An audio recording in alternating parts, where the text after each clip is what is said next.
स्वीकार करना है दूसरे से विवाह का। यह शाप सुनने के बाद तो राधा रानी मूर्छित होकर गिर पड़ी। कृष्ण के अतिरिक्त मेरा विवाह किसी अन्य से। श्रीराम भी श्राप तो दे दिए, लेकिन उसको उनको भी भी दुखी हो गए। दोनों श्रीराम भी व्यथित हो गए, गिर पड़े, मूर्छित हो गए। श्री राधा रानी भी गिर पड़ी। तो भगवान ने कहा उनसे, अब तो दोनों पार्टी झगड़ा करके दोनों ही मूर्छित होकर गिर पड़े। तो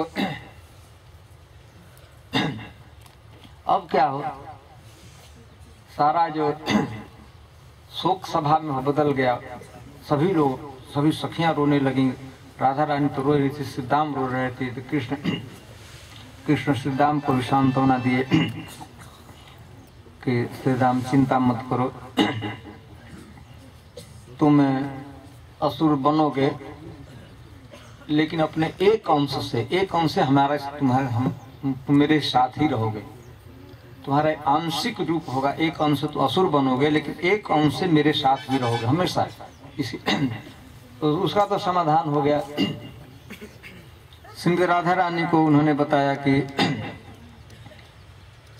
जब आप जब प्राकृतिक जगत में वैश्य कन्या के रूप में जन्म लोगी, तो मैं भी वैश्य बालक के रूप में, वैश्य पुरुष के रूप में जन्म लूंगा, आपके साथ रहूंगा। तो इसका तो एक समाधान हो गया। दूसरा था कि 100 वर्ष तक राधा रानी को विरह की अग्नि में जलना पड़ेगा। तो भगवान ने कहा कि यदि बाह्य रूप से तो मैं 100 वर्ष तक जरूर अलग रहूंगा, लेकिन गुप्त रूप से, आंतरिक रूप से मैं कभी भी वृंदावन का परित्याग करके बाहर नहीं जाऊंगा, मैं सदा आपके साथ रहूंगा। वृंदावनम परित्यज्य पादमेकम न गच्छति। तो भगवान जो लीला हुई, ब्रज को छोड़कर मथुरा गए, मथुरा को छोड़कर चले गए द्वारिका 100 वर्षों तक। तो भगवान ने कहा कि मैं गुप्त रूप से रहूंगा। और तीसरा जो शाप था कि अन्य किसी के साथ, तो भगवान ने कहा कि मैं ही, मेरी ही छाया, मेरी ही शैडो रहेगा। नाम भले दूसरा होगा, दूसरा भेष भी होगा, लेकिन वास्तव में तात्विक रूप से मैं ही उस रूप में रहूंगा। तो आप लोग जानते हो 100 वर्ष का जो वियोग हुआ था, भगवान प्रकट लीला में चले गए थे मथुरा फिर द्वारिका, लेकिन नित्य लीला में भगवान नित्य ही श्रीमती राधा रानी के साथ ही ब्रज में ही रहे, गए ही नहीं। भगवान नंद नंदन श्री कृष्ण स्वयं भगवान न तो मथुरा गए थे न तो द्वारिका गए, तो वो हमेशा यहीं रहे। और जब विवाह की जहाँ बात हुई, तो बाह्य दृष्टिकोण से, बाह्य लीला में अवश्य श्रीमती राधा रानी का विवाह आयान अथवा अभिमन्यु नाम के गोप से हुआ था, लेकिन वह अभिमन्यु भगवान ही थे। आप लोग जानते हैं, जब बड़ा लोगों को आश्चर्य होता था उस समय, जब अभिमन्यु चलता था तो उसकी छाया नहीं बनती थी। छाया समझते हैं ना, हम खड़ा होते हैं तो छाया है ना, अभिमन्यु की छाया ही नहीं बनती थी। तो लोगों को बड़ा आश्चर्य होता था कि यह क्यों होता है। तो किसी शैडो का शैडो नहीं बनता है, वो तो छाया था। भगवान को छाया था, तो छाया की छाया नहीं बनती है, जानते हैं ना। छाया की जैसे हमारी छाया इधर है, इधर से प्रकाश किया जाएगा तो उसकी छाया इधर नहीं बनती, छाया की छाया। तो उसका बड़ा आश्चर्य हो रहा था कि आगे हो क्या रहा है। वो चलता था तो सूर्य की किरणों की छाया उसकी बनती थी, वो खुद ही भगवान की छाया था, शैडो था, इसलिए छाया की छाया नहीं बनती। तो अभिमन्यु के रूप में स्वयं भगवान ही थे। और जहाँ श्रीदाम के रूप में, आप लोग जानते हो, श्रीदाम शंखचूड़ नाम के असुर बने थे एक अंश से।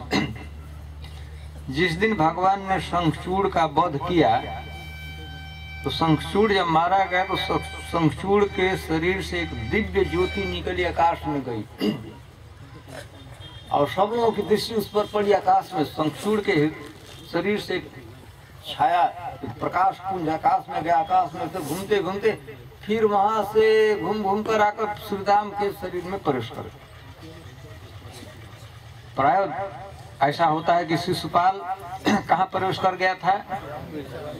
भगवान ने प्रवेश किया। अघासुर कहाँ प्रवेश किया था? अघासुर सांप जिसके अंदर घुस गए थे, भगवान जब घुस गए थे तो उसका शरीर फट गया, उससे दिव्य शरीर ज्योति निकला था, आकाश में रहा। और जब भगवान उसके पेट से बाहर आए तो आकर भगवान में लेकिन शंखचूड़ का प्रकाश किस में गया?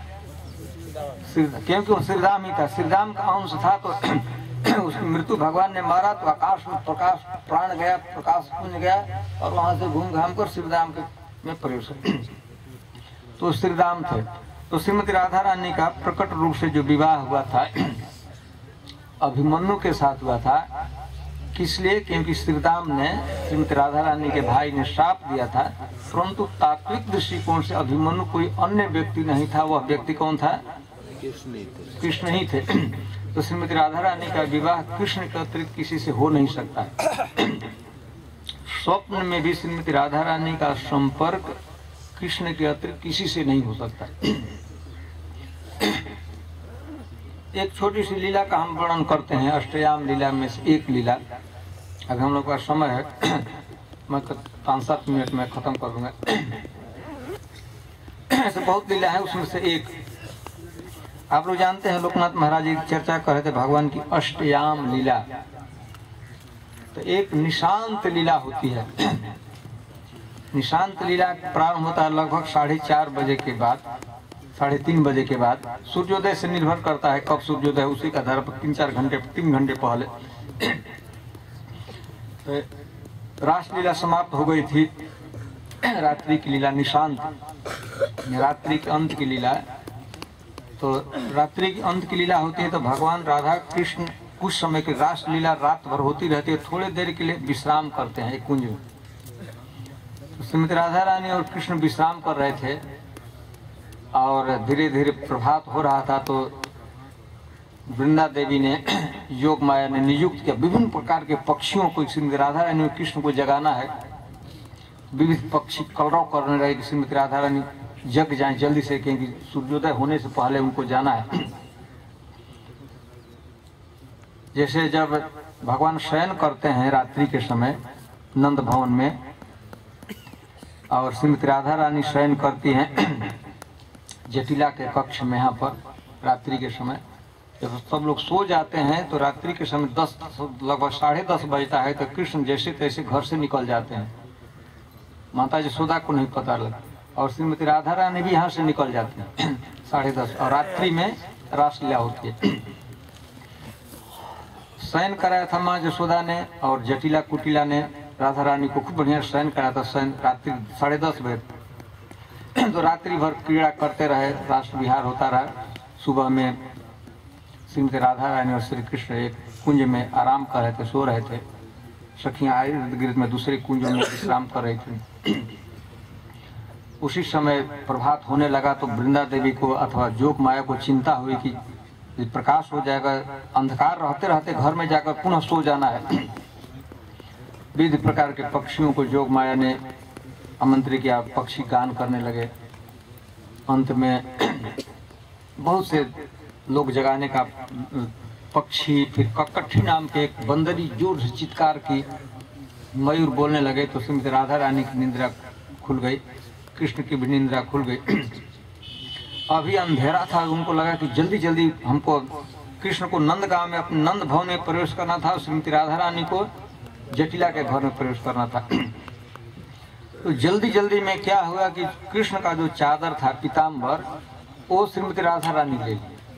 अंधकार पता नहीं लगा, और राधा रानी का जो चादर था उत्तरीय था, वो कृष्ण लेकर चल। और जल्दी जल्दी कोई जग न जाए, गांव के लोग जटिला कुटिला न जग जाए था। कृष्ण को चिंता थी कि माँ यशोदा न जग जाए, उससे पहले जाकर घर में ढुक जाना है। तो चादर बदल कर अपने अपने घर में कृष्ण नंद भवन में प्रवेश किया, और जाकर वो नीले रंग का श्रीमती राधा रानी का जो चादर था वो उड़कर सो गया। ऐसा बहाना बनाना था कि मैंने सुलाते समय जिस पोजो से कृष्ण जाकर सो गए, चादर को टांग दिया। रात अंधेरा था, पता नहीं लगा।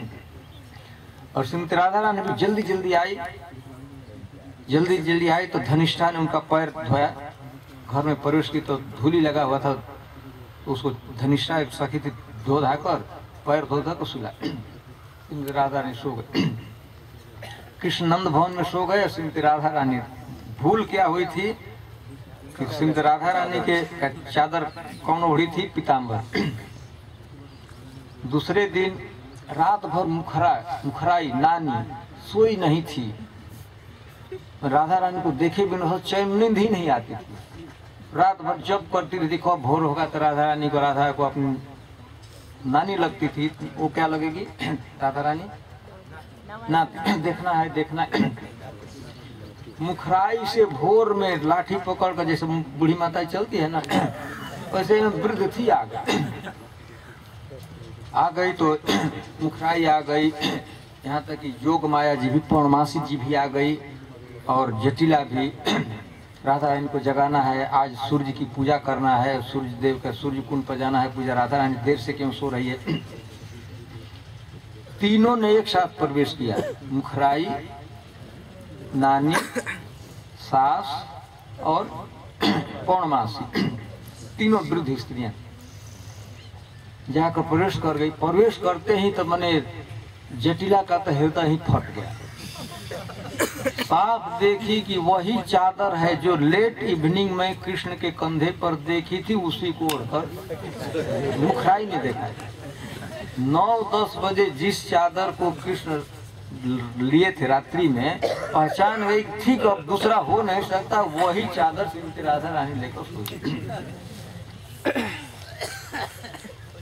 फिर इसके पहले दूसरी कहा, उधर जब माँ यशोदा प्रवेश की, माँ यशोदा वहाँ गई जब कृष्ण के, तो माँ यशोदा क्या देखती है कि नीले रंग का चादर ओढ़कर कृष्ण सोए।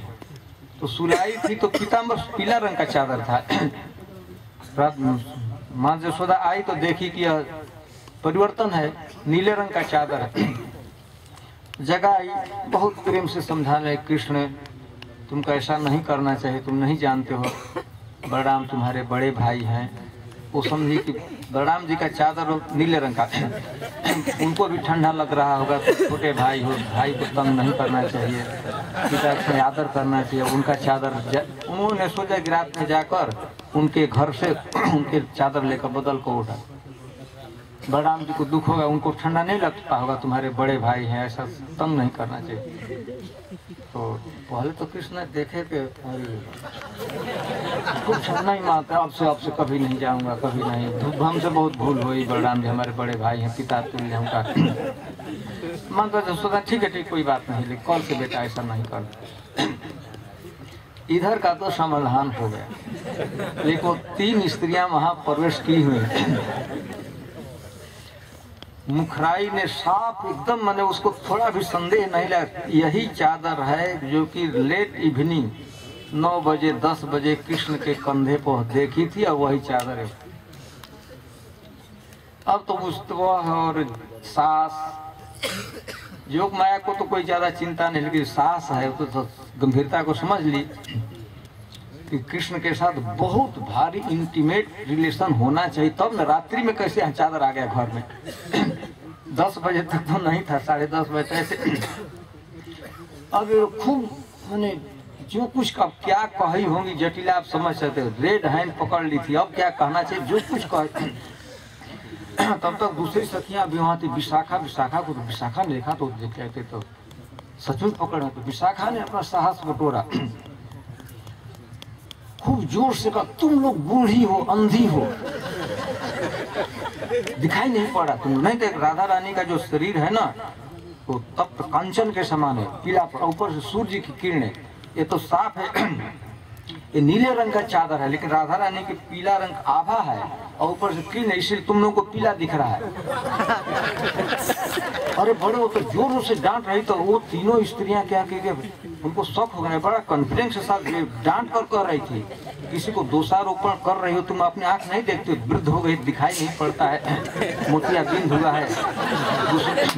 अब वो तीनों स्त्रियां ऐसे आंख मलते रहे, ऐसे करते करते बाहर आए, बाहर आंख धोकर फिर गई, तब तक उसे विशाखा को समय मिला, नीचे एक दूसरा चादर था उसको नीला रंग का उठाकर और जो पीला रंग का था उसे मोड़कर अपने पास रखा। फिर वो स्त्रियाँ आई, तीनों आंख मल करके फिर आंख पानी छीन रही, तो देखी तो